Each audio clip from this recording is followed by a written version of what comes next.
Hi there, and welcome to Rusted Junk, the 80s movie podcast. Do you dream about gremlins? How hard can you actually die? Does Barry Manilow know that you raid his wardrobe? If those mean something to you, then you're in the right place. This season, we're all about a dip into the 90s. So over to Charlie, Amanda, Joe and Dom for the film. Hello and welcome to all our new viewers. Our existing viewers, obviously, of course, but welcome to our new viewers. Listeners. And listeners. Yeah, viewers. Viewers I was going to talk about because we got a massive boost on YouTube. So sorry. We do love you listeners and viewers alike. Of course we do. But the last podcast we did, Speed, was the best performing YouTube video that we had. So I just wanted to start from my point of view and just say thank you to all of you. You're all lovely people.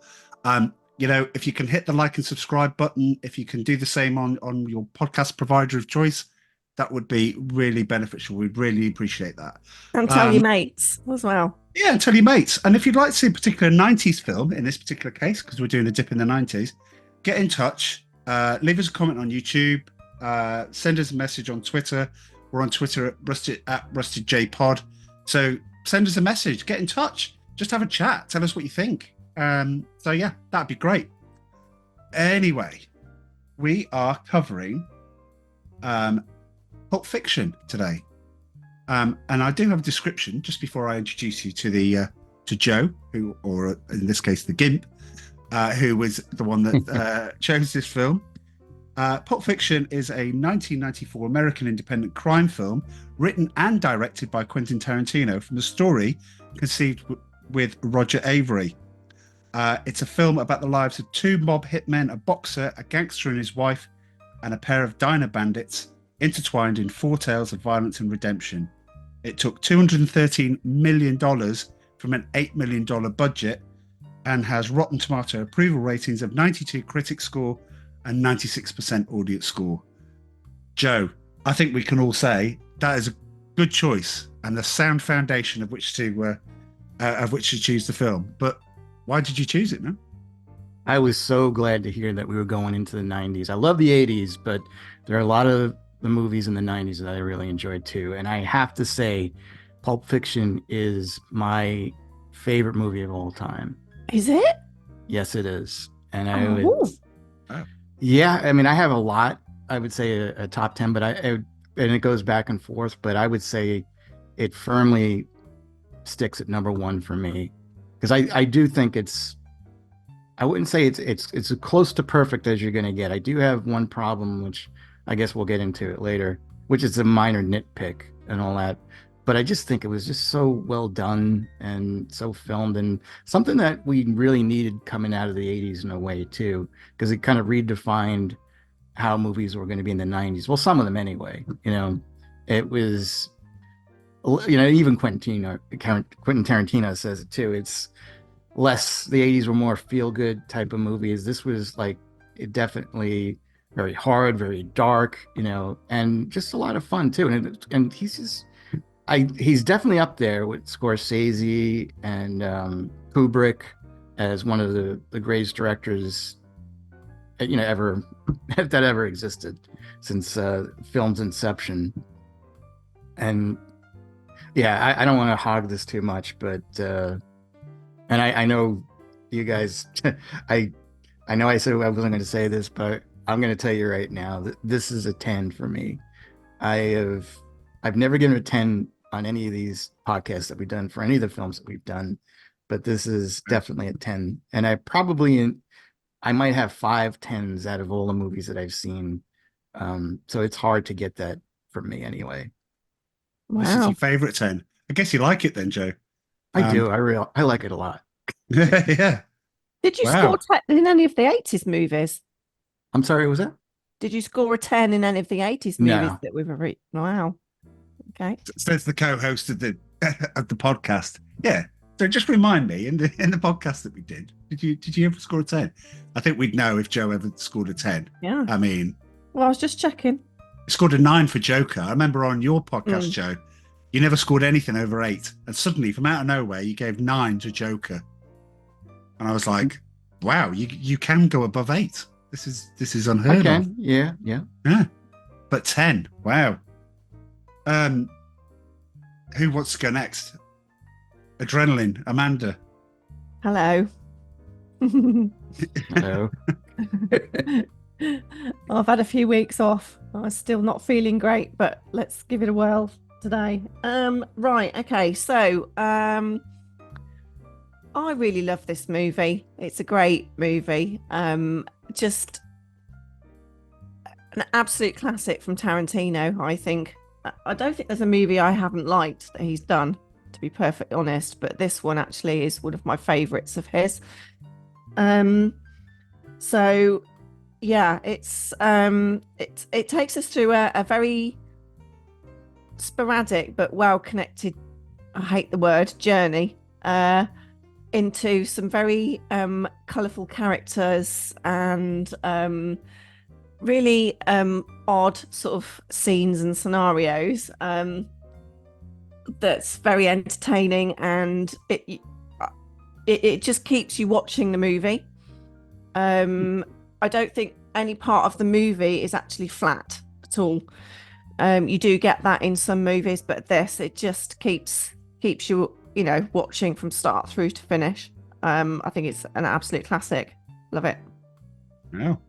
I mean, Okay. what's great too is there's so many subplots in this and different stories, and that none of them are weak. They're all good. It's like exactly. Like you can't say, well, it was good, except I wasn't crazy about this section. The bit with the history of the watch with Christopher Walken, I didn't remember that, and then when I saw it, I was like, oh god, yeah. And then I was like, oh, but this bit's a bit boring, isn't it? But then you think, actually, no, it's not, because you get to see the importance of why the watch is so dear to like the character of Bruce Willis, and the efforts that it took to get that watch to him when he was younger, which is actually quite disgusting in a way, but it just shows the lengths that people would go to in order to provide a family heirloom, if you could call it that. An ass loom. Yeah. Dom to Don.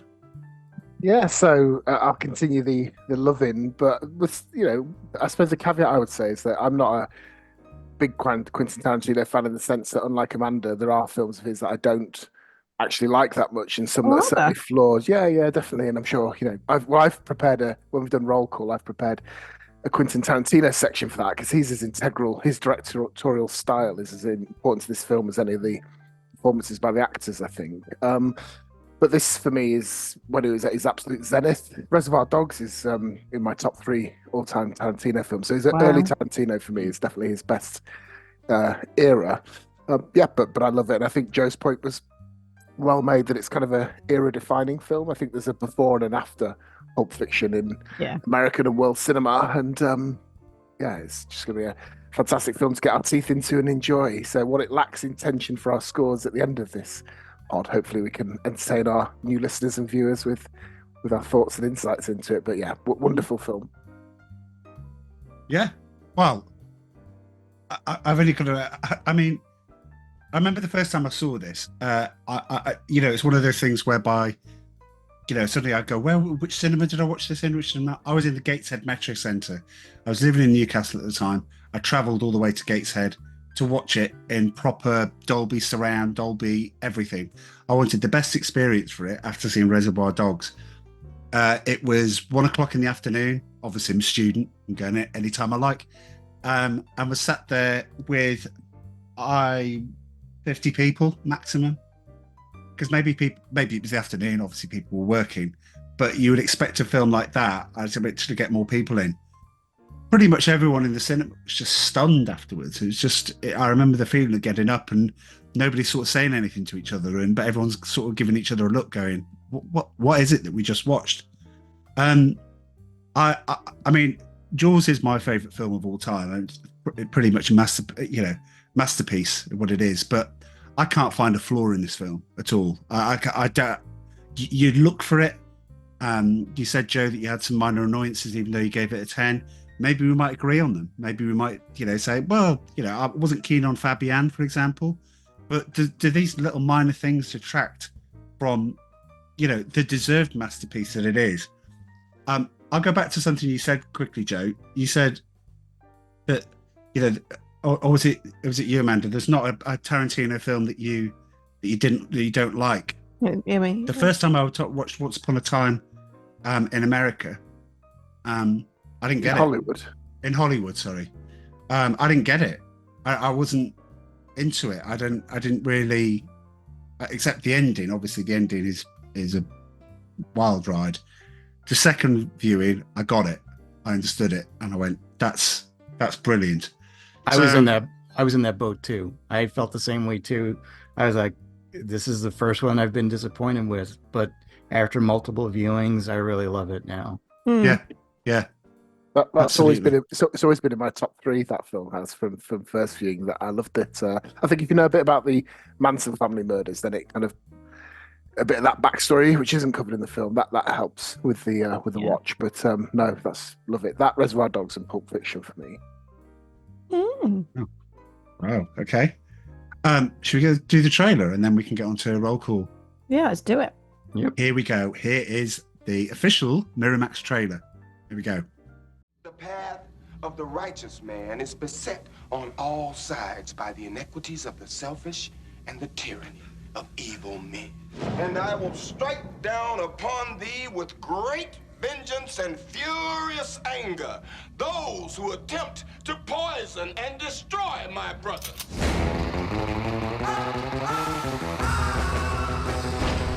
You know what they call a quarter pounder with cheese in Paris? What do they call it? Royale with cheese. Royale with cheese. You got a corpse in a car, minus the head in the garage. Take me to it. Mother... Who's Zed? Zed's dead, baby. Zed's dead. I love you, Pumpkin. I love you, honey bunny.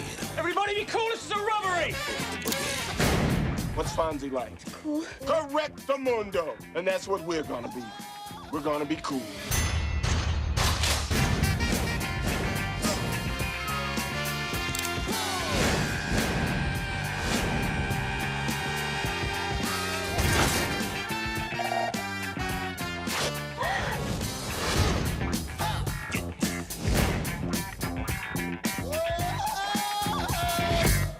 Oh, I just realised I played you the wrong one.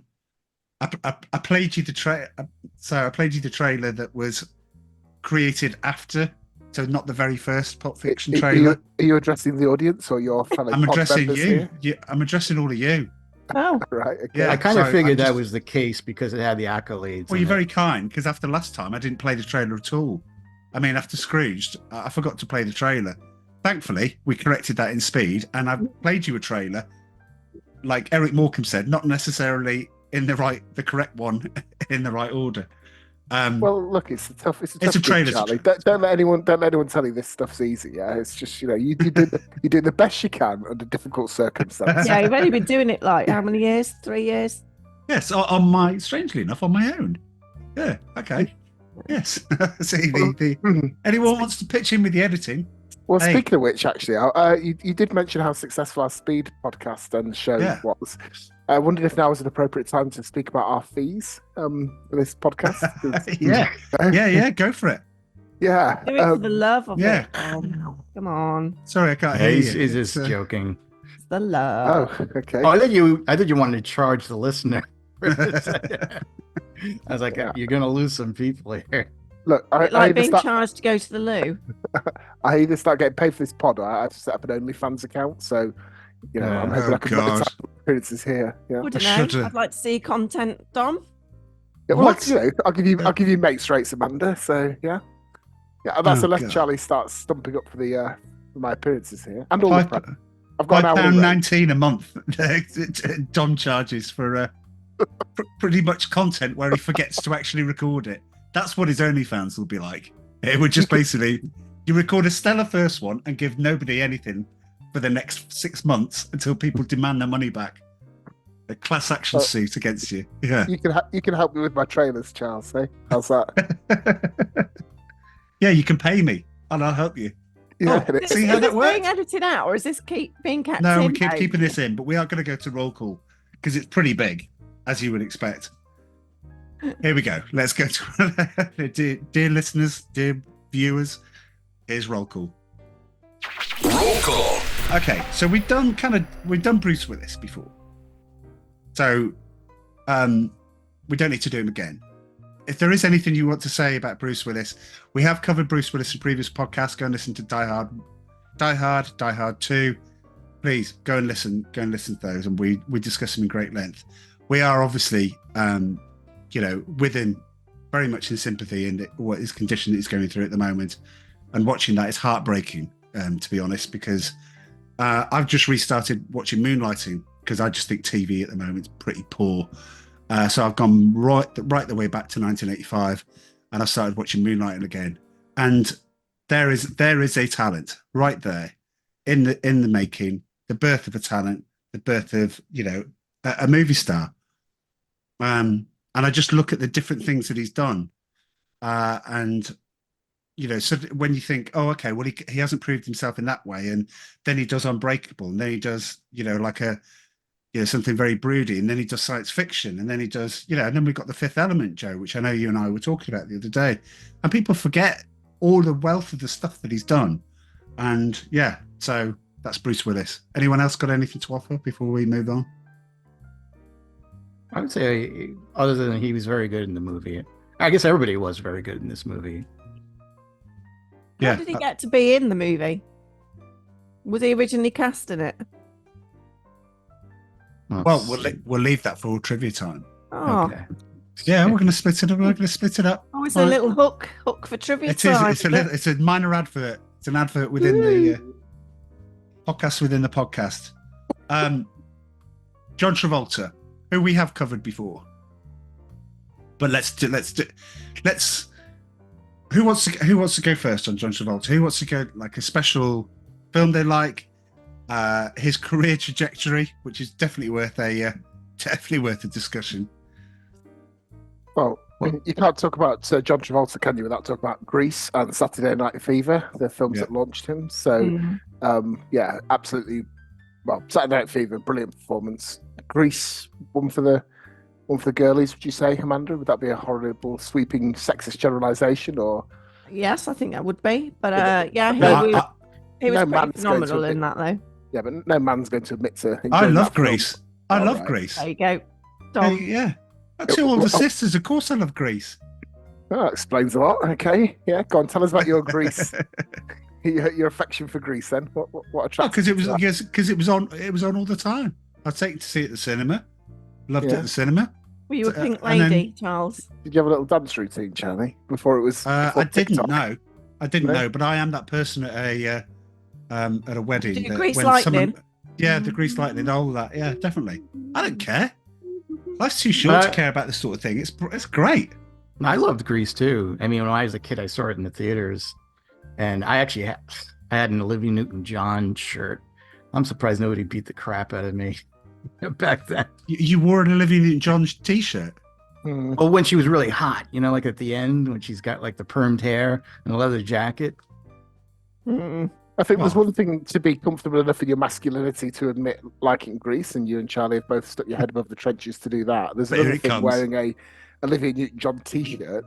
That's pretty borderline there, Joe. It's a big it's a big shout announcing your 10 right at the start of the pod. Your second big shout of this pod has been your Olivia Newton-John t-shirt. Well, would it be better if I wore a John Travolta shirt? Well, you might as well, because it's the same message as far as I'm concerned. Put both of them on there. Charles, didn't you fancy Olivia Newton-John? Well, who didn't? I'm not being funny. Yeah. Those tight pants. Hello. Tight pants. How old was she in that film? She was like in that her 20s, accent. wasn't she? She was in her what? No, she was older than John Travolta. No, but she was in her 20s when she did that. No, I think she was. Was she? Or in her 30s? So. No, the late 20s, I think. Yeah, something like that.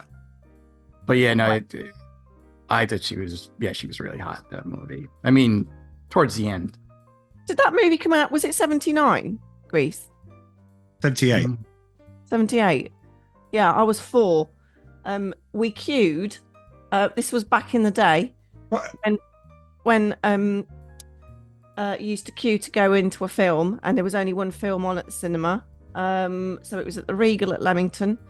and it was a really, really, really hot day. I queued it with my auntie and my sister and my mum, and we were queuing for what seemed an eternity to get in, and then they closed the doors on us with about 5 people in front of us and said they're full.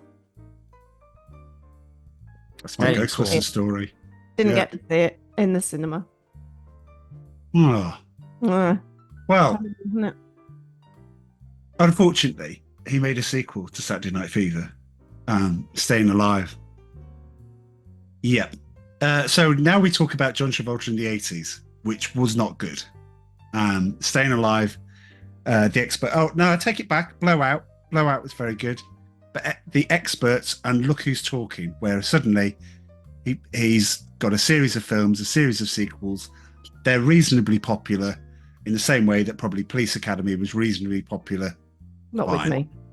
Yeah, not with you. I don't know what you think about the Look Who's Talking films. Didn't like them either. Okay. So... Wasn't Bruce Willis in those as well?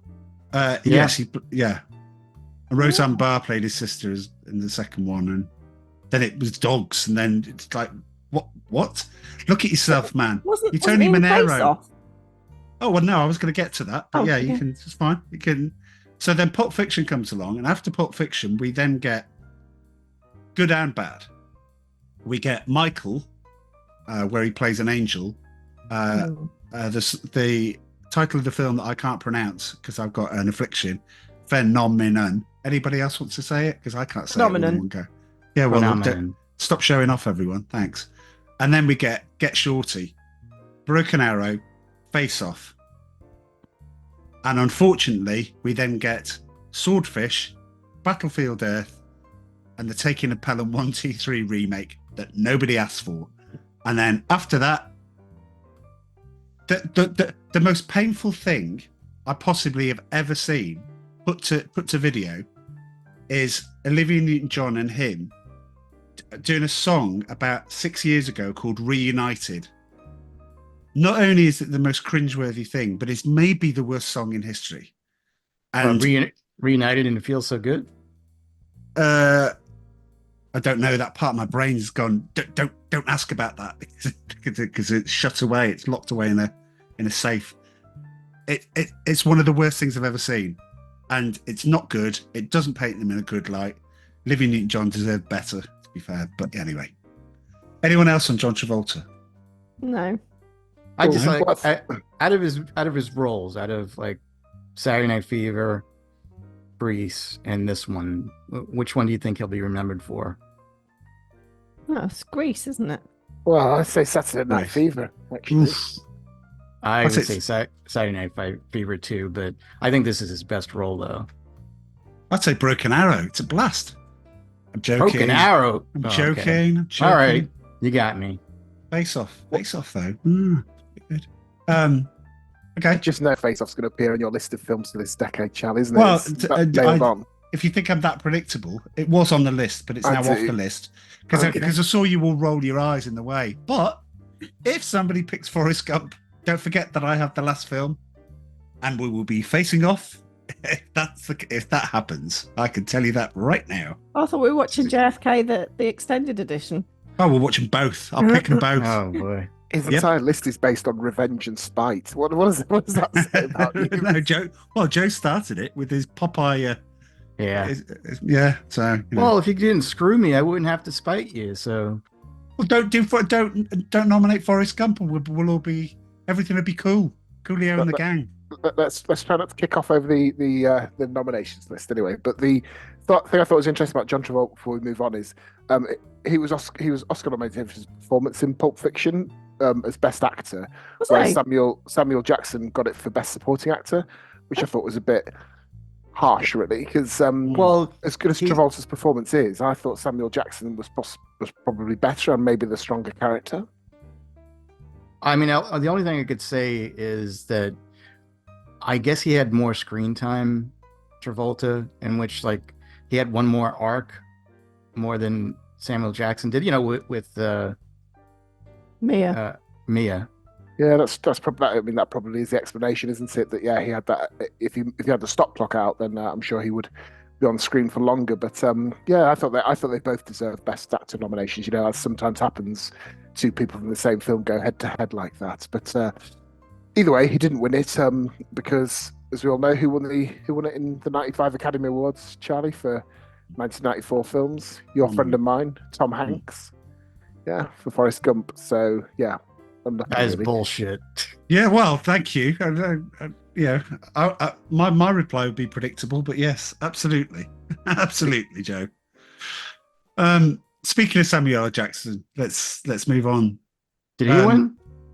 Did he win for Best Supporting? No, so he got that. So he got nominated Best Supporting. Nominees in the same category: Chaz Palminteri for Bullets Over Broadway, Paul Scofield for Quiz Show, Barry, how do you pronounce it? Sinise for Forrest Gump. Yeah, but the winner was Martin Landau for Ed Wood. What a disgraceful choice it was. Yeah, I mean, it was an all right film, but Samuel Jackson not to win the Oscar, I thought. Shocking. See, that's why Oscars are a load of crap. I mean, that was just basically he's got one foot in the grave. We might as well just give him the Oscar because he didn't deserve that at all. Yeah, Samuel Jackson definitely. And Marissa Tomei, she didn't deserve her Oscar either. Well, we may get to that. I mean, this is the lucky roulette of the 90s. Who knows? Samuel L. Jackson, then. Before I go into the sort of not pre-prepared, it's just basically a list, but my goodness, this guy has worked his behind off ever since he started in films. Talk about hard working and talk about some absolutely great choices and talk about some very poor choices, but more great than poor, I think. So before I go into the list of films, Amanda, Samuel L. Jackson. Come on. I mean, you must know some. All you have to do is name another Quentin Tarantino movie. He's probably in it.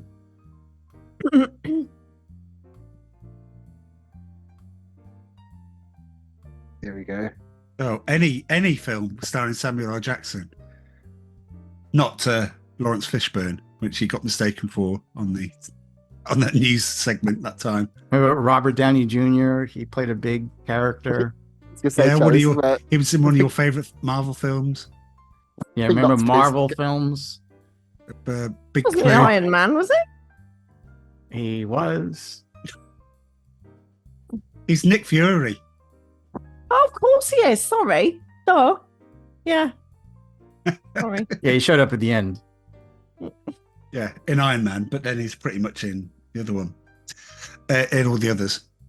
Okay, well, on that possibly predictable note, anybody else with Samuel L. Jackson? I was going to say, I'm sorry, you go. I was going to say, in his early career, he did some good films with Spike Lee. So, yeah, that's, I know he did earlier stuff than that, but that's my first real memory of him was those really Spike Lee before Spike Lee went off the boil. So, Do the Right Thing, Jungle Fever. He's in both of those films, isn't he? He is, yeah, absolutely. He's also the hold-up guy of McDowell's, is it, the restaurant in Coming to America? Yep. He's the hold-up guy that gets blocked by Eddie Murphy and his broom. Early times, he's actually listed in the Ellen Barkin Al Pacino film Sea of Love, which is, I always thought was good, and then I watched it again and went, nah. But he's literally just in there, black guy. That's what he's listed at in Sea of Love. The credit. There's the credit. And I'm like, oh, that's a bit harsh. That probably pissed him off. But Goodfellas.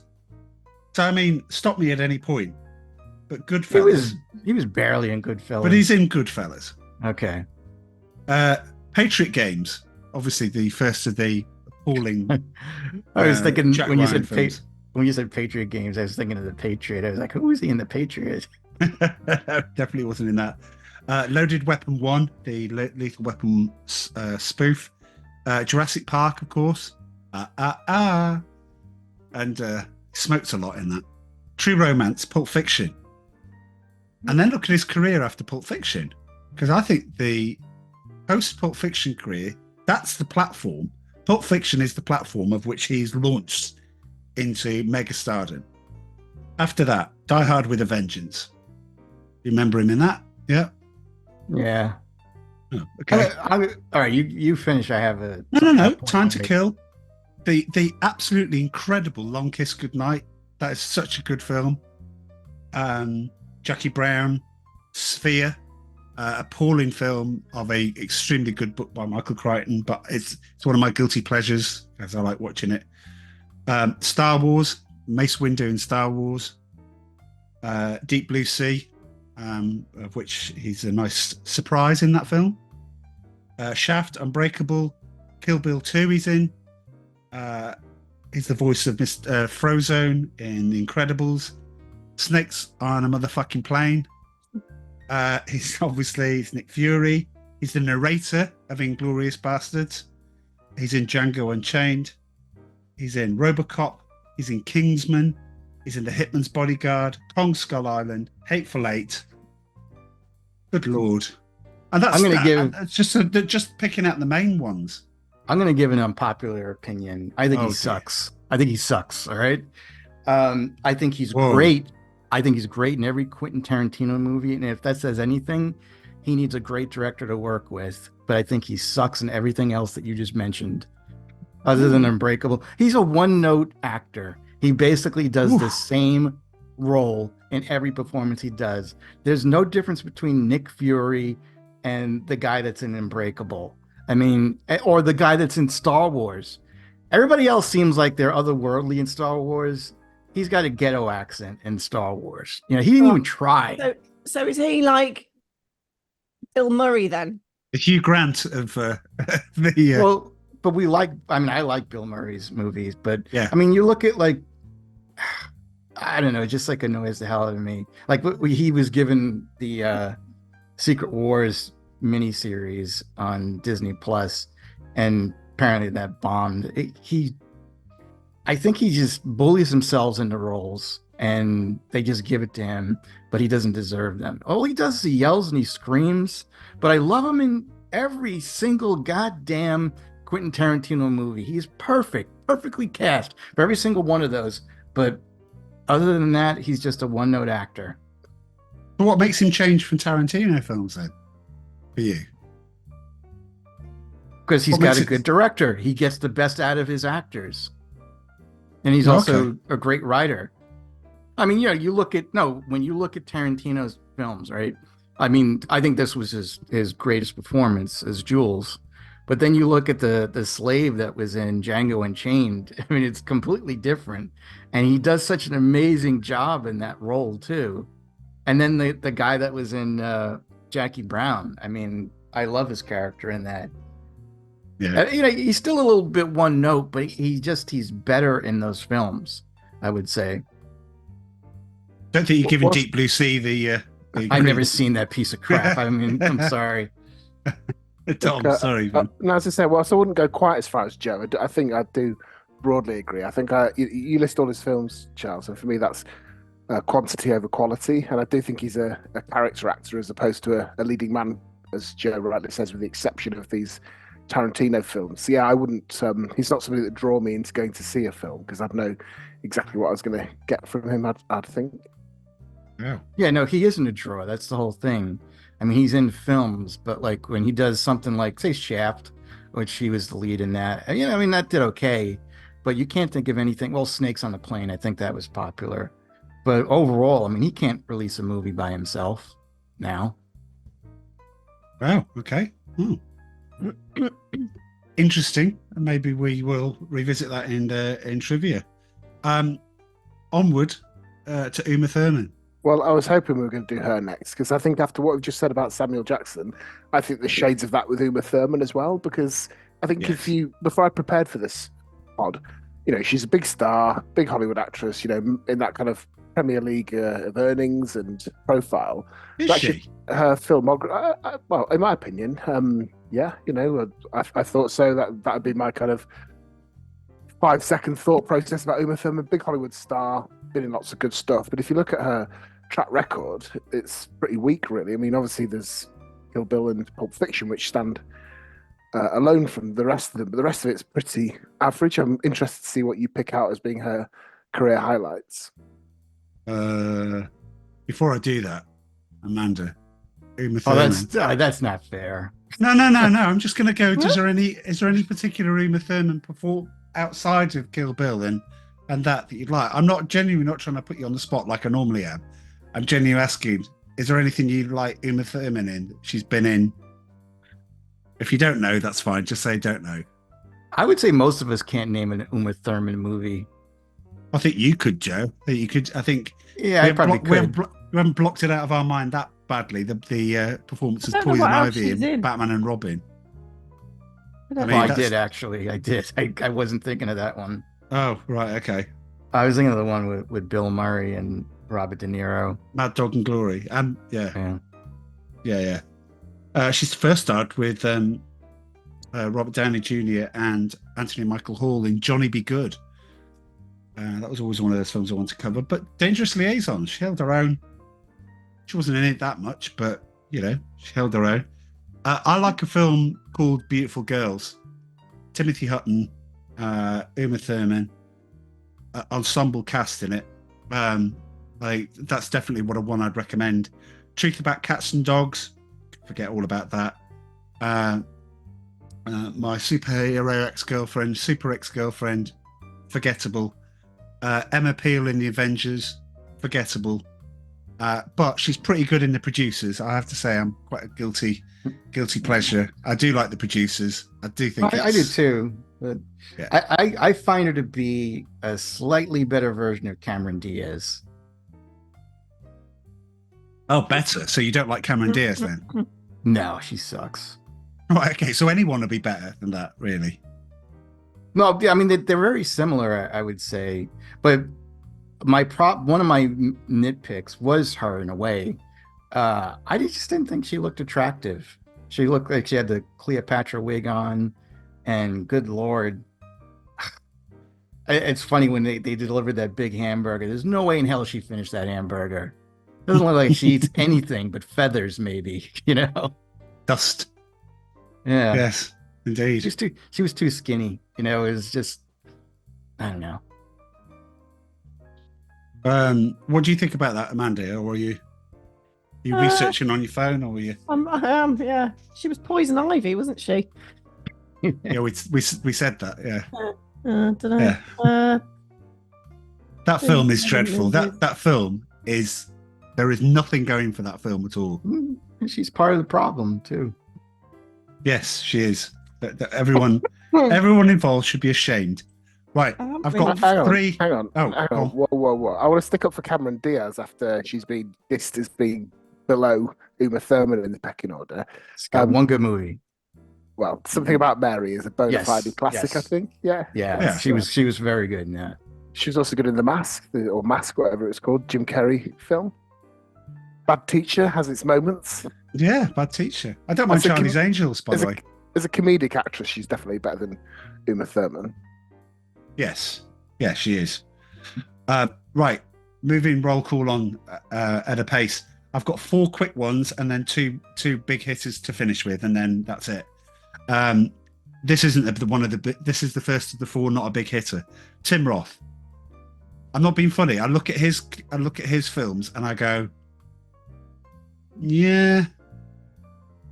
I can think of one. Well, you've got Reservoir Dogs.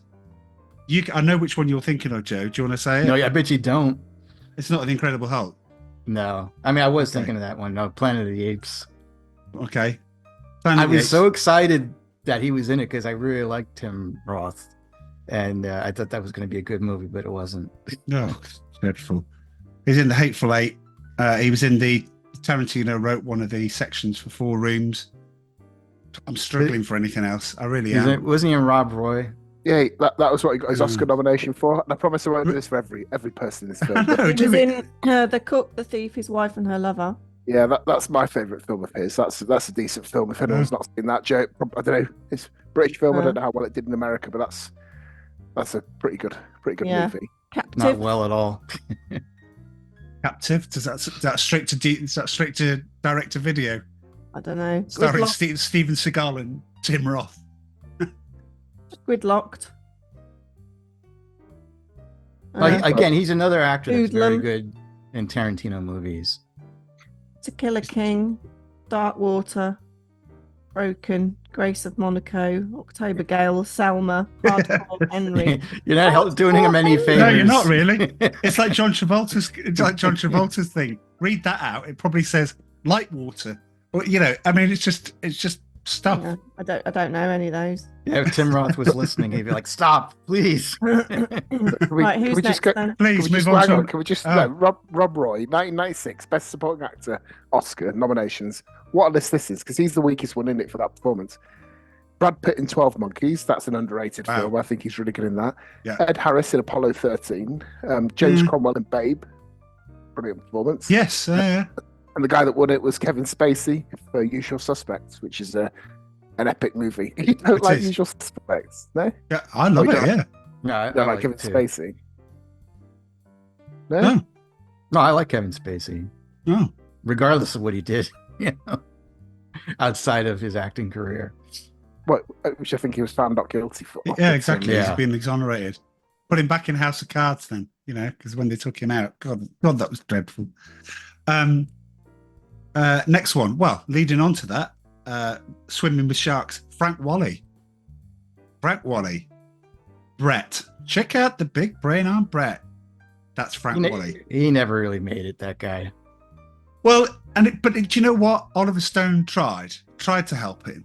So he starred his big hitters, Born on the 4th of July, The Doors, and JFK. And he's in JFK for probably a maximum of about 6 minutes. And you don't even know he's in The Doors, really. He plays the guitarist. I think the guitarist. No, but you don't. Broken Arrow. He is in Broken Arrow, yes. But his name doesn't flow off the tongue because nobody knows who he is. No. But he does star in Career Opportunities. Yeah. With Jennifer Connelly, which only is good reason to watch that is for Jennifer Connelly. But he's no, Joe. Seriously, I think he's good in it. They both work together. It's a really good film. When we go back to the 80s, well, hopefully, whenever we go back to the 80s, Career Opportunities. It's good. It's got a lot for everyone. I have problems with movies set in one place, like The Breakfast Club. Right. Career Opportunities. It's different places. Anyway, Amanda Plummer. Any of you pricks move and execute everyone and motherfucking last one of you? Can't believe it just censored one part and left the other one in. That's fine. Yeah, and if you're gonna use the word motherfucker, you can't. You've got to commit to it. You've got to lean into it. You can't kind of lose your bottle halfway through it. Yeah, come on, Charlie. Just trip off the tongue. Motherfucker. Yeah? Any of you fucking pricks move and I'll execute every motherfucking last one of you. I think you can still lean. Well, I would shout, but I mean, the daughters just in earshot would be like, "Oh, they're having a lively podcast." You're like, father. I don't think English people should say the word motherfucker. Anyway, it's got to be said with an American accent, or it just sounds ridiculous. Go on, Joe. Go on, drop the MF bomb. Motherfucker. There you go. That's how to do it. No, it sounded like an English prince. What? Yeah, what? No, but it's something like Snatch and what is Brick Top and Snatch. Come on. Yeah, along with Joe Pesci and Goodfellas. Yeah, the best swearers in the world. Yeah, by a long way, by a long way. Moving on, Amanda Plummer. Now, here we go. World According to Garp, brilliant film. She's in The Fisher King, So I Married an Axe Murderer, which is I love. A lot of people don't. I like that one. Yeah, and Star Trek Picard. She was in the third season of Star Trek Picard. She's pretty good because the third season of Star Trek Picard was extremely good. Was she the Borg Queen? No, she was the Raider, the shapeshifter. Oh, okay. Ving Rhames. Oh, I was going to. Is she related to Christopher Plummer? Do you know what? I'm going to say yes. Okay. Why not? You know, in our podcast land, yes, everyone is. Ving Rhames. I'm going to be honest. Marcellus Wallace. I have got nothing apart from Out of Sight and the Mission Impossible films. Now, if that makes me very bad, I did do the research, but I'm looking down these films going, what? What? Oh, I know one. If it wasn't Mission Impossible, his career would have been over decades ago. Yeah. Lilo and Stitch. He's in that. Yeah, He's he in one of the voices voices. Agent Bubbles. so when Ving Rhames dies, it's a choice between Mr. Bubbles or Marcellus Wallace. Ooh. It's funny. I've heard so many people talk about this, like when we talk about Pulp Fiction, and even like celebrities will be on talk shows and stuff like that. They said that they would not take that role over the anal rape scene that he had to do. I mean, not that he actually had to go through it, but there's just like a lot of people that are like, I just would have said no, And I'm like, yeah. But it's like, well, we'll get to it, I guess. It didn't catapult him to lofty heights. He just sat around until sort of 19. In fact, he wasn't in the first Mission Impossible film. He was in the second one. Well, I'm sure every time he was thought of a role as they would go, is that guy that got raped in Pulp Fiction? Can we not use the can we just refer to it as like a bumming or something like that? It just seems a bit more palatable if we use that word, yeah. So anyway, we need penetrated. We need to get to film. I'm sorry. Bumming makes it sound like it was consensual, and it wasn't consensual. No, it definitely wasn't, was it? No. No. Let's all think of a better word for it by the time we get to that part of the pod. Then, so I've thrown a bumming in there. Somebody else has got to chip in with an alternative, which is less. We've got that benchmark to work with. That's good. That's fine. It's in everybody's minds. We're gonna have to speed this on. You're gonna have 5 minutes for these two. Okay. This is Christopher Walken. Go. Somebody tell me, Christopher Walken. What do they like? What's their favorite memory? What film? He's in a music video, isn't he? He is. Weapon of Choice by Fatboy Slim and Madonna's Bad Girl, but nobody would get that. That'd be a really good pointless answer. Okay. Of which there are already two. So probably wouldn't be on pointless, but still. Deer Hunter, absolutely. Dom. Yeah, one of my favourite films. A tough watch, to say the least. But brilliant in that. Won Best Actor Oscar for it. Oh no, Best Actor in a Supporting Role for that. But yeah, really good. You've got to be in the right mood, but I'd encourage everyone to go out and watch The Deer Hunter. Bleak, but fantastic cinema.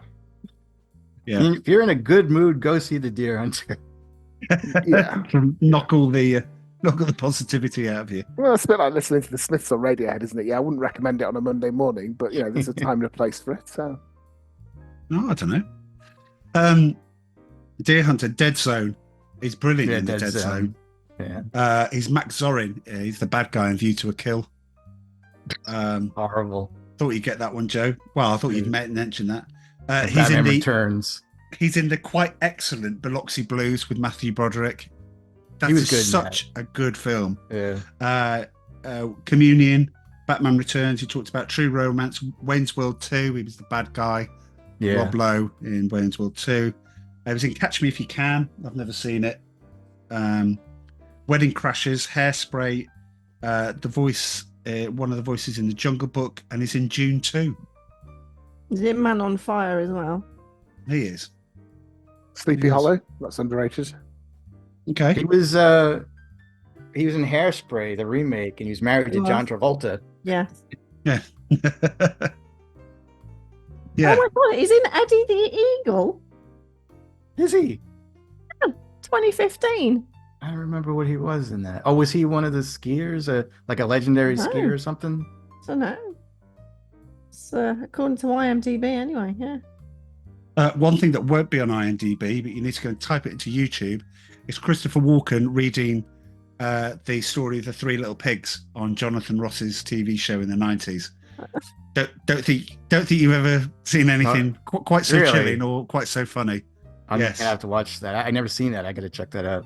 It's so good. Can't we link to these things for our listeners or viewers? We can actually. I'll put it in the notes on this. So if you want to go and see that, you can see the bad trailer that I showed at the start. So I apologise for that. But yeah, here's the first of many links that we'll put in. Yeah, and that we may talk about. That Fatboy Slim song, that he's really good in that as well.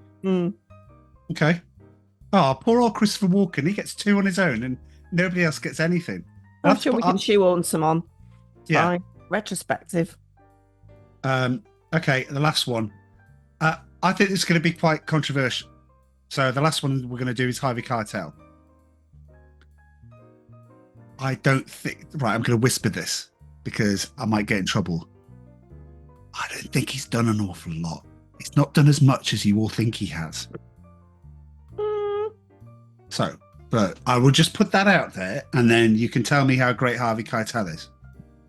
Despite the fact, but one last thing, despite the fact he recreated the character of the wolf for Direct Line Insurance 20 years after Pulp Fiction. Oh, really? I didn't know that. He did. Don't watch them, Joe. It's a cash. You know, it's the I need to pay the mortgage stuff. It's horrible. Anyway, go Harvey Keitel. Oh, he was in Taxi Driver. He was. He did a lot of stuff with Scorsese, didn't he? Mean Streets as well. He's in that. Good in that. He's in. Oh, that was a TV movie. No, TV movies are welcome here if they're good. Virginia Hill, 1974. Alice Doesn't Live Here Anymore, 1974. That's the Way of the World, 1975. Taxi Driver, 1976. Mother, Jugs and Speed, which is a good film. It's a good film. Sounds like a porno movie. Mother, Jugs and Speed. Yeah. Okay. Buffalo Bill and the Indians or Sitting Bull's History Lesson. Welcome to LA. If you're reading the same list that we saw, if you just read them out, you don't know which was a big film because eventually you'll get to Saturn 3. Blue Collar, and people will Fingers. go, oh yeah, Saturn 3. Eagle's Wing, and then we get into the 80s. Death Watch, Saturn 3, Bad Timing, Essential Obsession, The Border, That Night in Varennes, Order of Death, Exposed. He's done loads of stuff. My point is proved. So has Steven Seagal, but you'd never mention them out loud. Absolutely loads. Oh, the Last Temptation of Christ. That's a notable one. This film cements Thelma and Louise, Bugsy, yes, and Reservoir Dogs, and it shows a trajectory. It's the 90s that he becomes like That's more. It. The piano. Oh yeah, I forgot about that. Yeah, I was in that. I was telling you guys I wanted to. Well, probably would be one of my picks is Eyes Wide Shut. So he was originally cast in that movie for a role, and Stanley Kubrick took so much time filming it that he dropped out. You know. Yeah, I saw that. But I'm so disappointed because I think he would have just killed that part. He was in the remake of Nikita called The Assassin over here with Bridget Fonda. Nikita's the best. Nikita's just amazing. He was also in From Dusk Till Dawn, Copland. Yeah. And then after that, after Copland, disappears. It's not though, because he's been in loads of stuff that you could read them out until 2009 Inglourious. I'll tell you what those films are: Sands of Time, Wait for Me Till Tomorrow, The Lighthouse. You know, I just invent stuff because nobody's ever seen them. Oh, I thought they were actually films. I was looking for them on the list.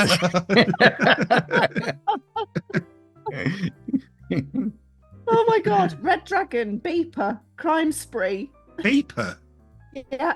Cuban Blood, National Treasure, The Bridge of San Luis Rey, Be Cool, Shadows in the Sun, One Last Dance, A Crime, The Path to 9/11, The Stone Merchant, Arthur and the Invisibles. Right, seriously, we're going to lose people. We've just gained people and now we're losing them in droves. So the bottom line is he doesn't have problems paying the mortgage. No, he's 84. That's why he's not seeing so much anymore because he's an old. No, but after he's had 20 years where he's been missing. Well, but he's an old man. Give him a break, eh? I get what you're saying, Charlie. He's a good actor. It's just that he was underused. Yes. Or he was put into crap. You know, where. He's definitely not underused because he's in loads of stuff. He just wasn't in the better movies. Yeah, but I guess our point is like he could have been cast for better roles than the ones that he was in. Dolph Lundgren keeps making films. Agent. It doesn't mean. Dolph Lundgren. When you look at all the films that are released and you go, oh, you know, and they're not on the free ones. So Amazon, and then you've got the ones with adverts, and then you've got the totally free channels, and it's all Dolph Lundgren. and you're like, that poor guy. I mean, his career's zenith, and then this is what he's reduced to now. Maybe they've got is it Estelle as the agent, booking agent from Friends for Joey? I I thought it'd be Amazing. Estelle the singer. It would just be totally random. Dolph Lundgren and Estelle the singer in Night Watch. Yeah, or something like that. Well, Anyway, like you saying, like it's an impressive library you have, Steven Seagal. it is. It's full of, well, not all of it. Mark for Death was great, and Nico. Right, we're doing any more. Anyway, no, that's it. On to the film. Right. We've allowed a bit of time for the film. We've allowed 40 minutes for the film, so that's all right. Okay. That's not bad for us. So, opening of the film.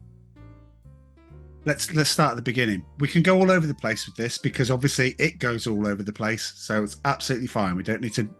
There is no chronic. I mean, people can move the scenes around and put them in chronological order. We're not going to do that. No. But the start of the film. Well, even the music introducing the film is really cool. And then when the music changes, it's almost like he's changing the radio dial, and you're like, oh, that's a completely different sort of set of music now that we're listening to. So it kind of brings you in and then changes it, and like, oh, okay. And I think that is a metaphor for how the film is then portrayed. So it's like a click and a change, because like you're like, oh, that's changed. Oh, that's changed again. Oh, but then it's a series of interrelating scenes that come together at the end, and you're like, oh, okay, that was really cool. It is. And just before that, you obviously get the diner scene. So the opening, the musical opening to the film's good, but the diner scene is just the thing that chills me about the diner, the opening scene, is obviously Tim Roth is articulating that he's had a thought, this is easy, why don't we rob these places, because we're not going to get any resistance. Amanda Plummer genuinely frightens me, because she goes from all like, oh, thank you for filling up the coffee, to complete psycho. And you see it every time the camera's turned upon her. She's getting more and more geared up for doing this. But she's acting though, because she says, I don't want to kill anybody. You know, so I think that she's just trying to overact, trying to be crazy when they finally do decide to rob the place. Yeah, maybe. I think it's a really brave, confident start to the film, and that mood is just kept throughout the whole over 2 hours of the duration. You know, to start off this conversation, as you say, in the diner, and then usual zippy Quentin Tarantino dialogue. There's a direct kind of read across, I think, to Reservoir Dogs as well, when they talk about, you know, they don't want to kill somebody. If there's somebody standing in their way, they will do so. It's almost kind of word for word. Part of the when they're planning the heist in Reservoir Dogs, and Harvey Keitel has that exchange there. But I've seen Pulp Fiction a ton of times, over 10 times easily. But one of the things I picked up on the watching of this pod today was that I think a lot of the film is about male and female relationships as well, apart from the kind of central Samuel Jackson and John Travolta. Then the rest of the dynamics are men and women, and obviously we see it straight away here in the diner, but there's also Mia Wallace and John Travolta as well. There's Bruce Willis and his French girlfriend, and even the drug dealer and the woman that lives with him as well. And I think one of the things I picked up on this time is how turned on she's getting by the thought of the robbery. You know, it's not just the thought of the money that's attracting her to this opportunity. It's kind of there's some sexual tension there as well, I thought, which was interesting. Yeah, definitely. And to move from that into there, and then you get to John Travolta, you get to Jules and Vincent as the hit in.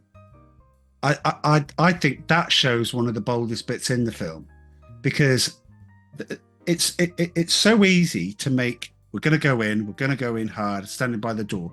They stand by the door while, some incredible writing. They're just two guys talking about stuff. They're talking about things that... Big Macs. Yeah.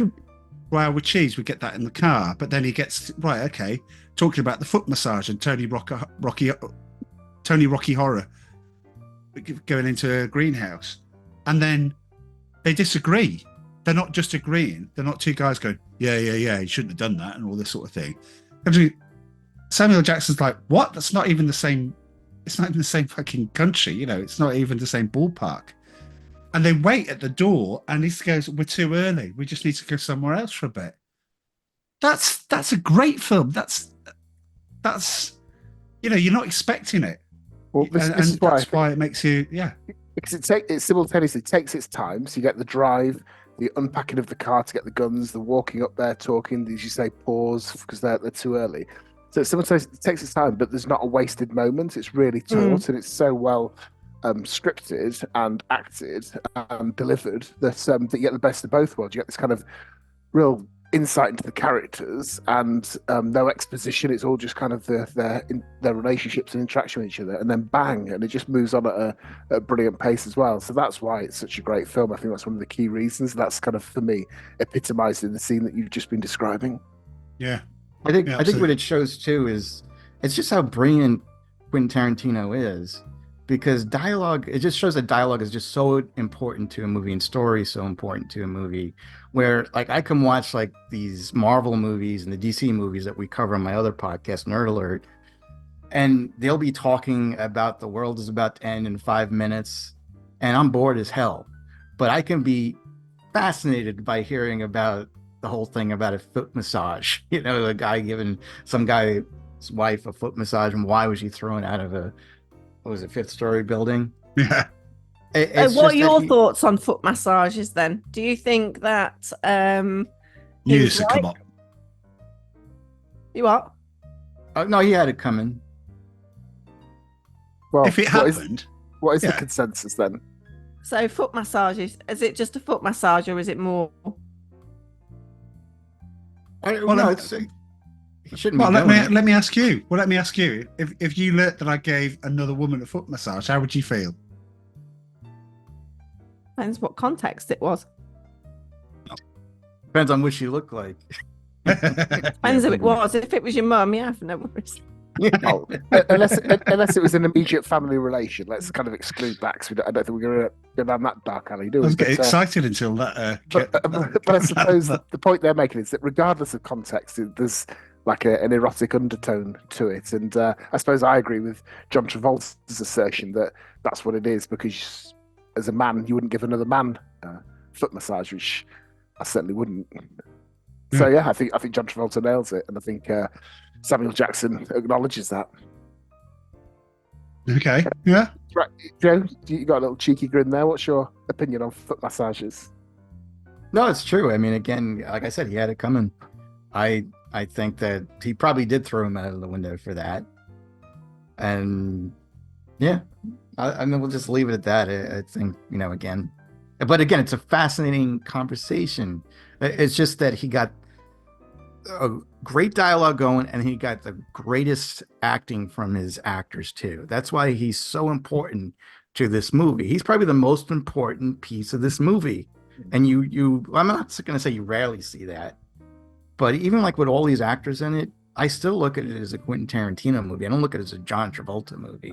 I agree. I think Woody Allen would be the only other director that I can think of that's got, maybe Wes Anderson perhaps, such a distinctive tone and style and has such a major impact on the end results. And that, I know we didn't do it, but that's why I prepared a Quentin Tarantino bit for roll call as well, because I think he is the most single important factor and ingredient in the film. But yes, it's so well scripted and delivered. And that scene is that, because you're left wondering as the viewer, what happened to Tony Rocket Horror? What is the outcome? They talk about it in the diner, and you think, here we go, we're going to find out what actually happened. And he's like, oh, you boys talking around the cooler, and she doesn't tell. She might know, but she doesn't tell you. She said the only two people that know are Marcellus Wallace, Tony Rocky Horror. You're like, but you must know, and that's great as well. Ugh. Anyway, right. On to one of my favorite. Well, just before we go on to one of my favorite shots in the film, the Path of the Righteous Man. It does get used a lot in the film. I don't think there's a danger it could get overused. I think it's used just about right. What are people's thoughts? I think the scene from Samuel Jackson is brilliant, because he goes from conversational in the corridor to being a reasonably nice guy, inquiring about the breakfast, which brand of burger is it, and then there are sudden pitches in aggression and violence, and the way that he does that on the screen. I think you're forced to look at it from the perspective of the people who he's kind of essentially holding hostage in that room, and then the crescendo that he builds up to when he delivers the Ezekiel speech and then just unloads on the guy. I think it's fantastic. It's dramatic. It's very, very creative and original, and I think it works brilliantly. And if it has become overused, it's only because its impact was so significant first time round that it really lodges in the memory, I think. Yeah, absolutely. I think it shows, they like when he first starts out, you see two nice guys, basically talking about having a conversation about McDonald's and going to Amsterdam and then talking about women's feet. And it just seemed like regular guys. But when they go in there and they say, let's get into character, you realize that they are not good guys. And that there's so much tension with him. It's like, what kind of burger is that? A big kahuna burger, and Tarantino does that so well because he does that in Inglourious Bastards too. I remember seeing Inglourious Bastards in the theater in the beginning scene when Christoph Waltz has a glass of milk with a farmer. There's so much tension in there, because Christoph Waltz is acting very charming and delightful. And I was just on pins and needles because you just know it's going to go to shit really soon. Mm-hmm. And you feel the same way in Pulp Fiction, too. Those guys are going to get wasted. It's just a matter of time. And it's just so brilliant, the way he does it. I love him. Yeah. And obviously, he's brought in to shine up some scripts. We did talk about Crimson Tide the other day. Crimson Tide is a better film for having Tarantino rework some of the script. And as we said last week, for those that obviously have only just joined us, he basically went in. You can tell the bits that he wrote, definitely. My favourite shot in the film is Al Green, Let's Stay Together, Ving Rhames talking, and the camera slowly, ever so slowly, moving in on Bruce Willis's face. I just think that is a fantastic shot. I don't know why.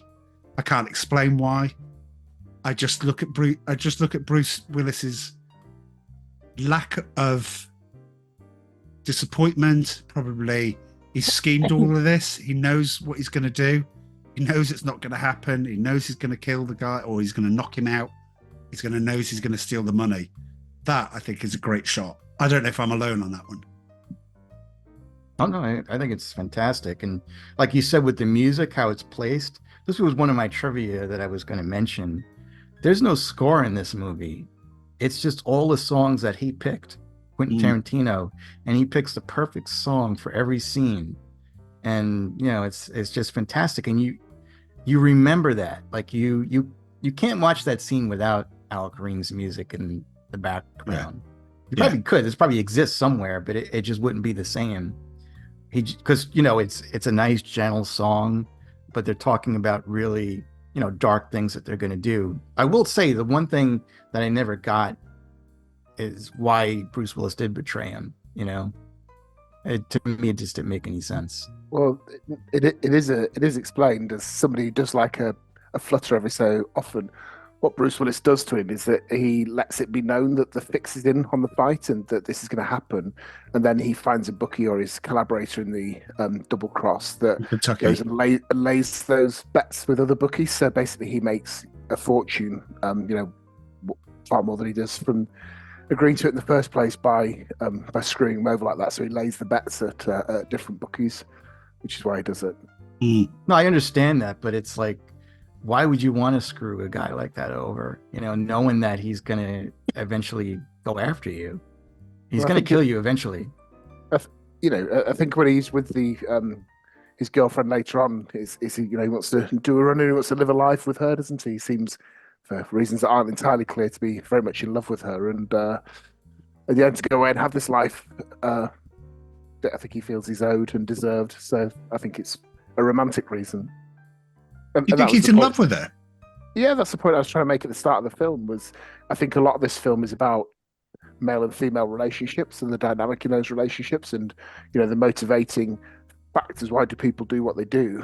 Yeah, I do. I mean, she leaves his watch obviously at the flat that he has to return to, and he's pissed off about that in the car, and he's frustrated, but he's very tender and loving to her. He's frustrated. He's chucking stuff around the he's basically given her a right going, not Well, right, I think going over. he loses his temper, but I think he is on the whole very loving. So she's almost childlike, isn't she? But we're skipping way ahead. Yeah. When he returns after going through that ordeal at in the basement and things, and she sort of bursts into tears because he's been a bit abrupt with her, and he has to almost coax her onto the motorcycle and things. I think we're going to get onto this, aren't we? But she's the one character I probably don't like that much in the film, or could do without. Yes, yeah. But that would be. I agree with you on that one. I think she's and I was going to say I agree with Dom. I think he does love her though. Yeah. Okay. But this scene that you've just been describing here, where they're sitting in the bar, there's just a tiny scene after that. That's one of my favourites there, where Bruce Willis goes up to the bar to buy some cigarettes, and just coincidentally, Vincent, John Travolta walks up, and there's that tension, there's that face-off between them, and they both kind of stare each other down, the gangster and the boxer, and that's just really well done. It doesn't kick off, and the tension dissipates, but yeah, that was lovely as well. And then, of course, foreshadowing the fact that they'll have that lovely conversation down the line. But you heard me just fine, Punchy. It's a great line. Love that.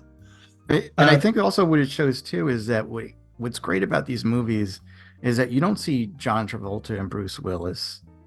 You see Vincent and you see Butch. You buy them as those characters. You forget that they are John Travolta and Bruce Willis. Yeah, you do. You forget it's John McClane. You forget it's David Addison. It's because the writing's so good, it just takes you out of it. You're right. It's the characters that are in front of you. The Mia Wallace, John Travolta bit, the moving it on slightly. Before we just really briefly then, but we skipped the scene where John Travolta's buying his heroin from Eric Stoltz, and he's going through his different grades. I'm not one of these people. I love the film. There are people who don't like it because of its violence and all the messages it has in it. But I do think if you rewatch it, I do think there's an element of it glamorizing drug use. And I know it makes me sound like an old woman clutching up my pearls or whatever. But Whitehouse. There's almost he almost fetishizes drug use. The discussion about the various grades of it, the close up of it, being prepared in the spoon, the kind of slight orgasmic hit that he gets off this drug. So I thought that was controversial, something that I picked up on. That for me is more difficult these days than the violence that's in the film. And the other one is the amount of white men using the N-word. I think if this film would not be made today, and that certainly would not happen. No. And that it's 1994. It's 2024 now, so a long time has passed. But that's something that's not entirely wonderful, I don't think, about the film either. It's and it's not just this scene. I think it's the first time it happens, but various white characters use that particular word, and I find it a bit jarring. That's not being a member of the woke brigade. Just wanted to point that out. Spike Lee has a huge problem with Quentin Tarantino because of the overuse of that word in his movies, but too bad. I think it works perfectly in it. That's how people talk back then. And things, and people do talk like that now. People like that. We just, but I would say acceptable society does not find that word acceptable now, or it never really. Anyway, I'm not going to get into it. But I understand what you're saying. He does say it a lot, and like I said, Spike Lee couldn't stand Quentin Tarantino. But I just love it. I think it's perfect. So, and I think the diner scene. They're going to move it on a bit. When he first goes there, and we've got "Son of a Preacher Man" by Dusty Springfield. Again, perfect, really, really perfect. Is the implication when they're out and they're at the diner, which again is done perfectly. Steve Buscemi is the cameo as the waiter, presumably to get him back for "I don't tip."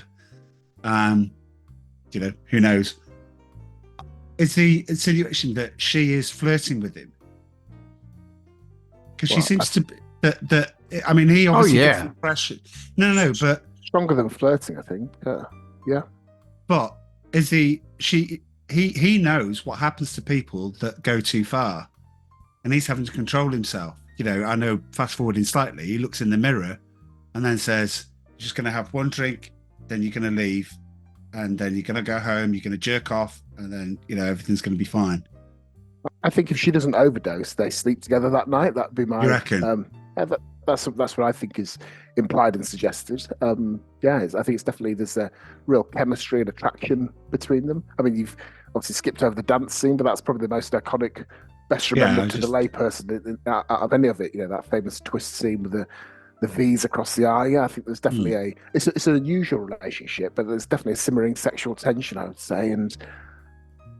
Even with the threat of violence if it's ever uncovered, I do think he'd want to contribute it. But that's, it's ambiguous. And like a lot of things in this film, it's not laid out in the trail of breadcrumbs. It's open to your own imagination and interpretation. So, Amanda, what did you think? What about their relationship and this part of the film? Yeah, it is quite sort of sexually charged, I would say. Also, I think she's playing with him. Right. Okay. And he's obviously not realised, because he's never met her before, he's not realised what sort of woman she is. She's quite playful, I think, and had she not have snorted that really strong coke, I think things would have happened between them. What Dom just said. Yeah. Dom said that. Yeah. Definitely. I agree.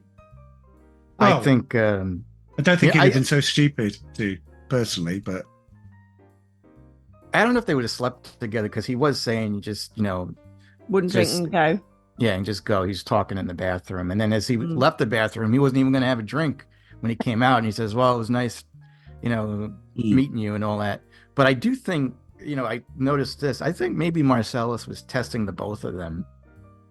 Because why would you choose a good-looking guy to take your wife out? Yeah, maybe. That's a good one. That's probably a good thread to pull on at some point. But yeah.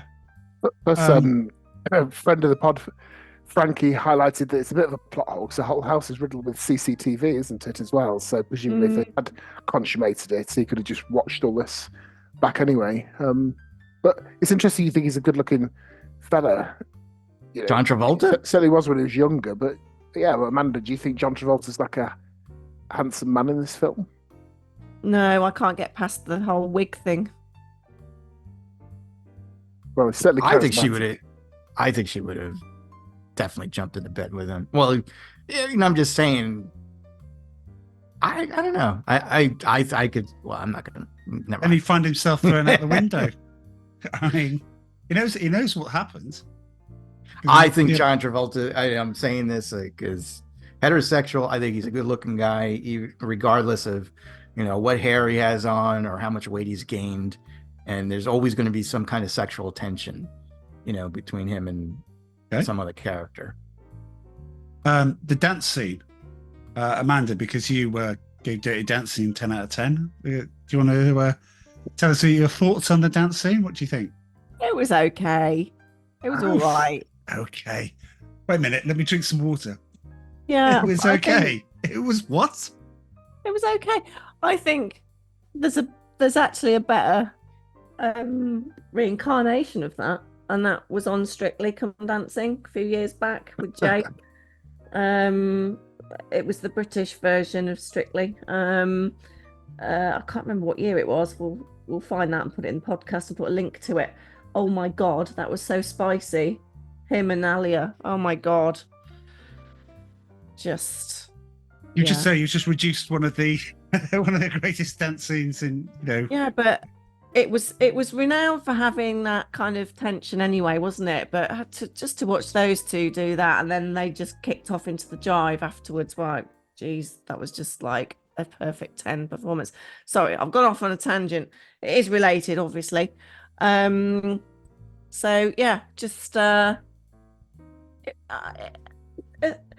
it was okay. You didn't get to see anyone else because the movie then shot to them coming home with the trophy. So obviously they were the best on the night anyway. Yeah.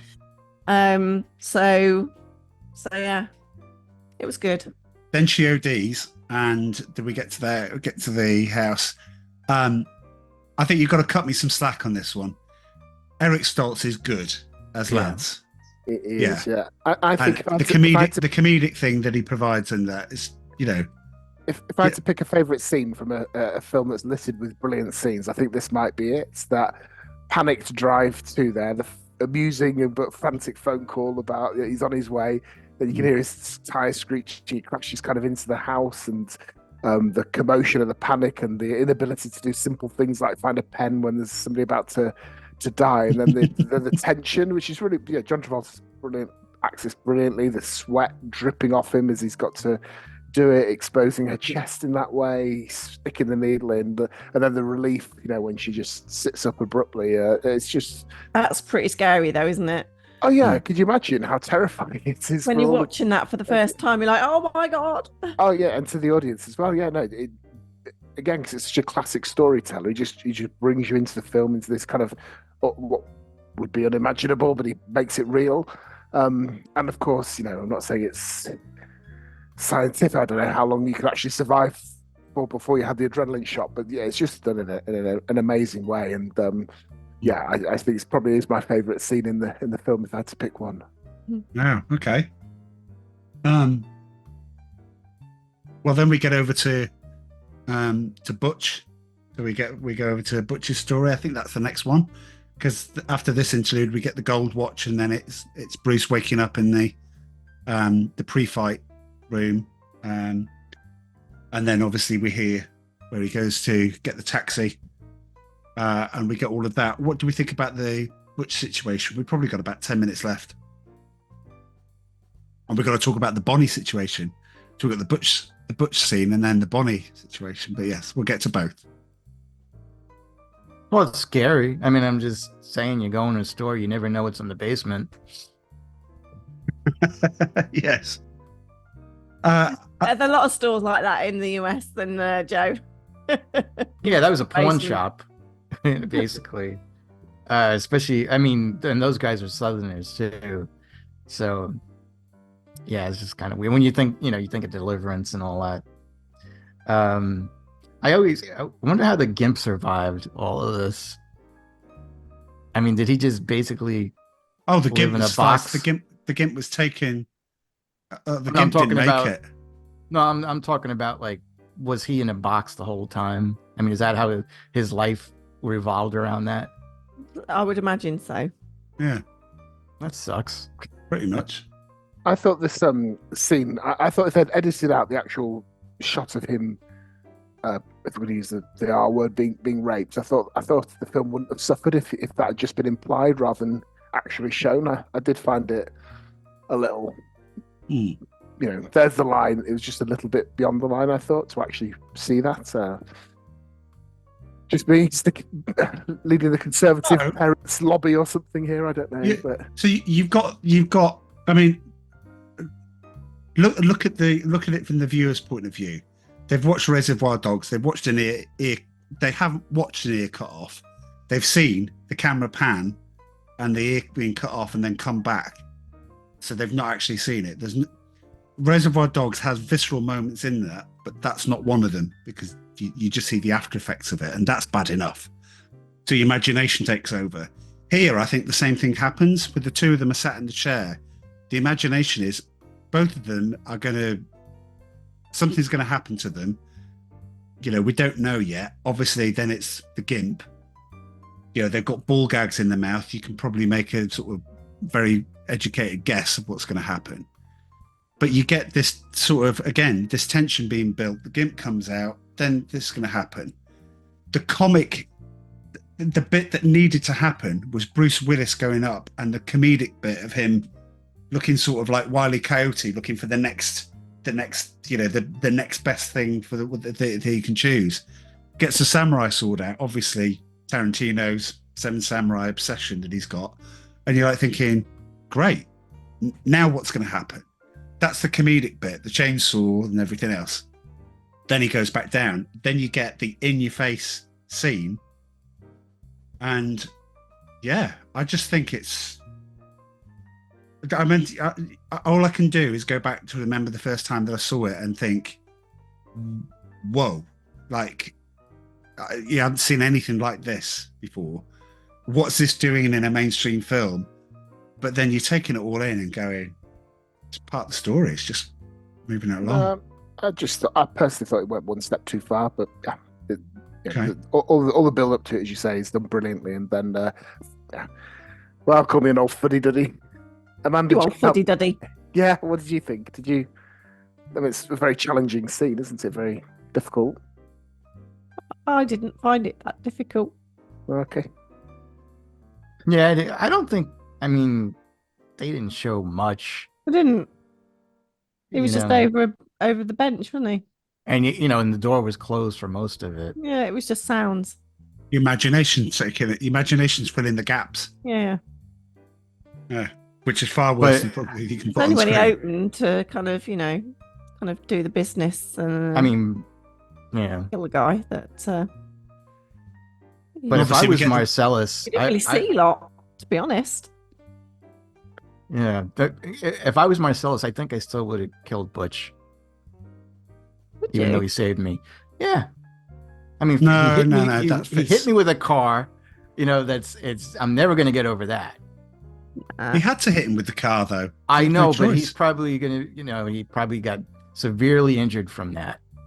Yeah, And then but he beat the saved shit his out of life. him.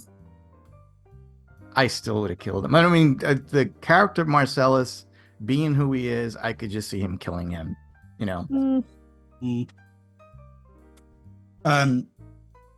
We get the great line, obviously, which is, you know how a film's landed pop culture wise when it's still being used. I'm going to get medieval on your ass, and it's just as soon as you say that, it instantly transported to that scene. So again, Mr. Pop Culture, the king of pop culture potentially. But is that what we got out of medieval times?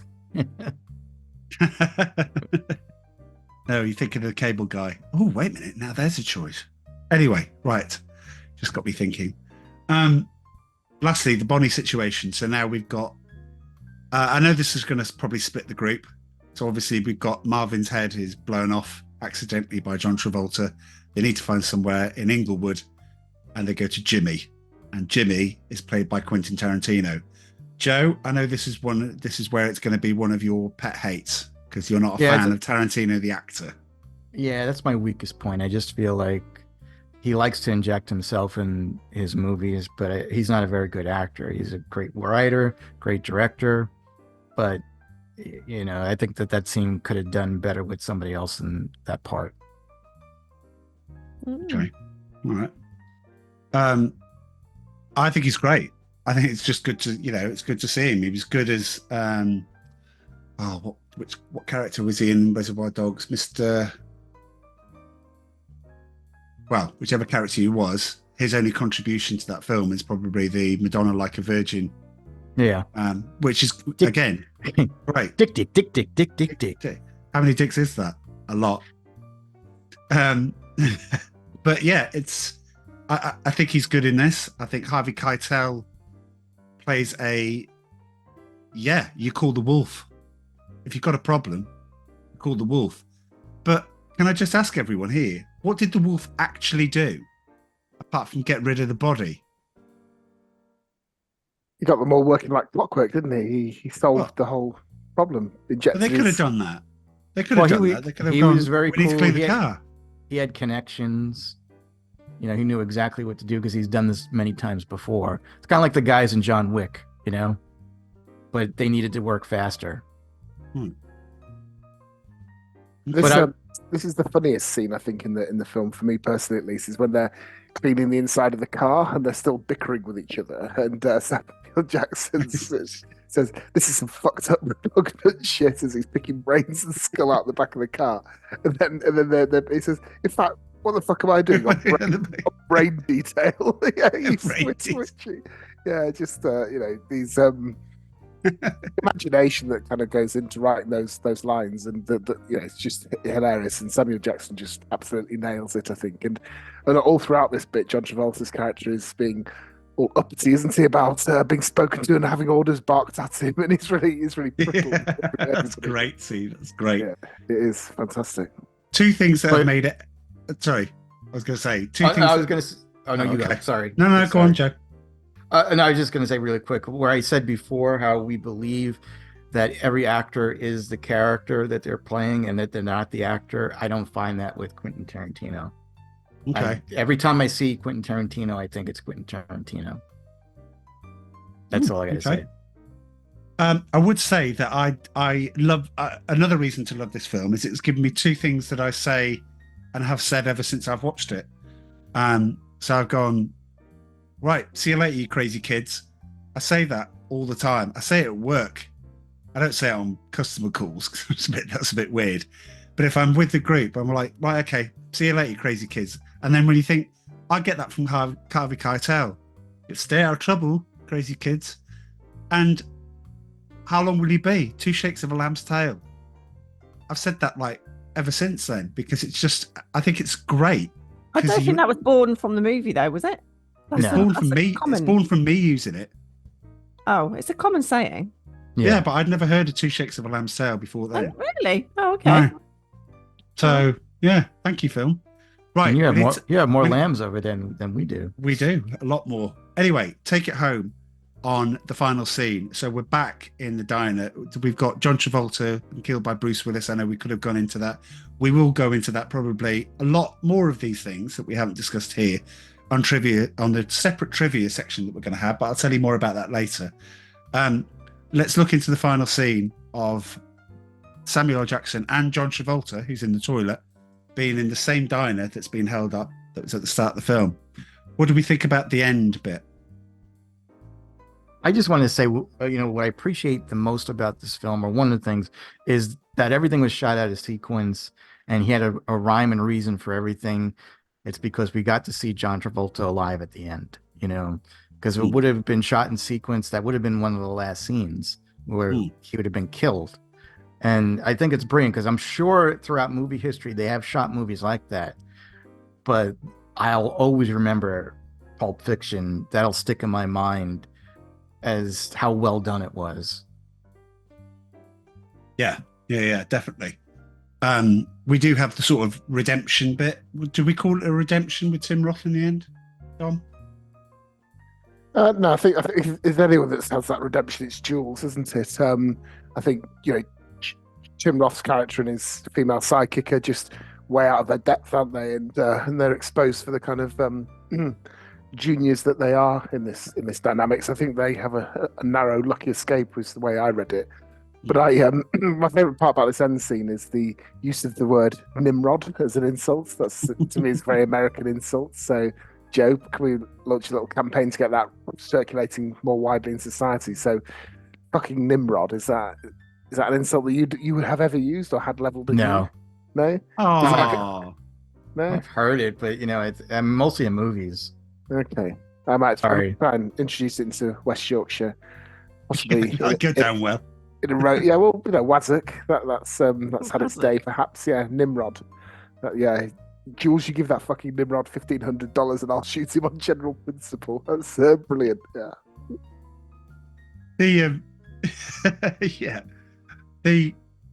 I just remembered. I bought a Speed Racer t-shirt, Lance's Speed Racer t-shirt. I wanted that t-shirt because I lost a lot of weight in 1995 and bought and had to get it imported a Speed Racer t-shirt. Oh God, is this continuing your theme of dressing like movie stars? No. Yes, because I always wanted, because whenever I went out in a Speed Racer t-shirt, I went, hello, sad. You do realise this is Lance the heroin dealer from Pulp Fiction? You do realise what this is? Yeah, I did that all the time. Were you a big But you Speed weren't Racer a heroin fan? dealer, darling. No, and nobody ever got the reference because Why? I didn't wear a dressing gown with it when I was out. So people just thought he's wearing a Speed Racer t-shirt. Dom, I would like Space Cadet to come back in the. Have you ever used Space Cadet? Joe? Have I? As an insult. Yeah. As an insult. No. No. You asking me or Dom? Yeah, you. Oh, me. Space Sorry. Cadet. Oh yeah, no, I've heard that. Yeah. Have you used it? Probably not, but I'd say it's more popular than Nimrod.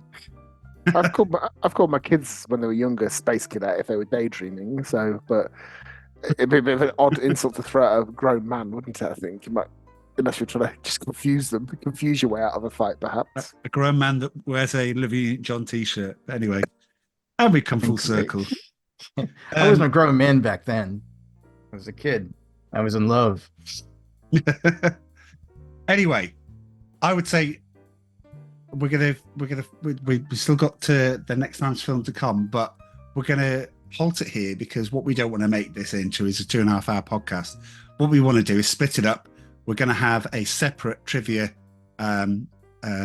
video, and we're going to try some new things out because we think we're on a bit of momentum here, and this is really good. So again, thank you for joining us on this. And if you've enjoyed this, leave a like, subscribe, and leave a comment. Leave any comment would be great. It'd be fantastic. Not too harsh if you don't like it, but anyway, it's fine. Well, we'll just delete it or edit it. No, we're not for reverse the meaning of your comments. Censorship. Yeah. I will. But anyway, it is Amanda's turn next. So I think I know what it is. I know the other two don't. But Can I hit the brakes? Are we doing scores for the movie? Yeah, we didn't do scores. This is a train wreck of an ending here. I thought we did the. God, 3 years. You still don't know the format. That's why and nobody else. Oh right, okay. You all chimed in to pick me up before I finished that. Well, I was going to send a message to the WhatsApp group, but nobody ever looks at their phone. Well, Joe's already said 10. I've already said 10. So okay, over to you two then. Well, what an anticlimax, eh? Yeah, well, I'll give it a 10 as well then if we just declaring our scores. Oh, go on then. Chuck in a 10 from me. Woohoo! Straight first film we've all scored 10 for. Yeah, right. Oh, that's awesome. To be honest, was it ever going to be anything else? So yeah, a straight 40. But over to Amanda, who's going to tell us the film that we're going to cover next. I feel like it's all gone a bit flat now. Yeah, you're not going to shut and tap your watch while she does this, Charlie, no? Well, I can edit it all out and we can start all over again and make it. Oh, no, fine. Forget it. Right, look, I make mistakes. Sorry. Don't get all arsey. No, I'm just saying I made a mistake. You're the ones all pitching in with it. I forgot about the schools. It's fine. Oh my God. It's fine. It's fine. Stop getting all. Come back for trivia time, everybody. It's good. Yeah. Frosty. Frosty time. Right, okay. So, lovely ladies and gentlemen, the next movie we are going to be doing is the old classic Crossing of the Legs movie, Basic Instinct. That's not the film I thought it was going to be, but wow, okay, great. Good choice. Is it not the film we thought it was going to be? I thought it was the British one. Oh yeah, it was, wasn't it? Oh no, right, let's do Basic Instinct. It's okay. fine. All right. You're going to give us like a couple of thoughts on this film then, Amanda? Why you chose this one? Yeah, definitely. It's classic, isn't it? It's very sexy. There's always that hint of muff. Was there or wasn't there? Was it real? Was it not real? Was it her? Was it not her? I don't know. I've never seen it, to be perfectly honest. I could never spot it, even like on slow mo. No. I only tried to spot it on VHS, and that was hard. I mean, it was hard to see. 4K version's out, by the way, just to remind you all. That should be the subtitle for the film, shouldn't it? Basic Instinct, a hint of muff. Yeah. Yeah. Touch of evil, a hint of muff. Oh my God. And an ice pick. There you go. So, yeah. Good choice. Nice. Great choice. I can't wait to do it. Can't wait to cover that. Especially it's got Michael Douglas in. He's obviously a big Michael Douglas fan. I've done him 75 times. Yet or not? I don't think we have we? We haven't. No. Oh, because she was in things like Alan Quatermain and the Lost City of Gold, and then the sequel, which was both of them were dreadful. So we never covered them. I guess Basic Instinct elevated her up too, but Total Recall was her breakout film. I would say, and then she did a bit of a John Travolta. She made like dot films like Sliver and The Specialist and things like that. Well, we've talked about Sliver, haven't we? Because we were doing Alec Baldwin, weren't we? So. Well, it was Daniel Baldwin in. Oh, was it? Okay. Yeah. Well, when we were doing Sliver, no, we were doing one of his movies or one of the Baldwin movies. Anyway, that was when I rented the VHS from the local village stores, and the Indian guy was getting all pervy because I was renting it out, and I was probably about 18 at the time.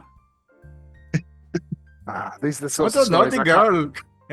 stories I can't wait to explore more fully in a couple of weeks' time. Then. Oh, it's going to be hold on to your hats. It's going to be. Time we made the pod a bit more X-rated again. We've been through a lean period without you, Amanda. So yeah, let's get it spicy.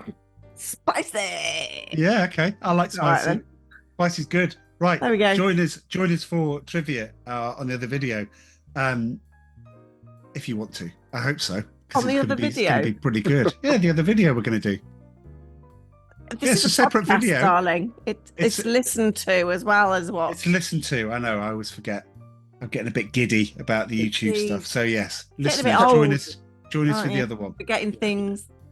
Yeah. 10 o'clock on a Sunday night in England, and we're going to give you another 45 minutes, listeners. That's how committed we are. Yeah. I'm about to go and get a drink. For you.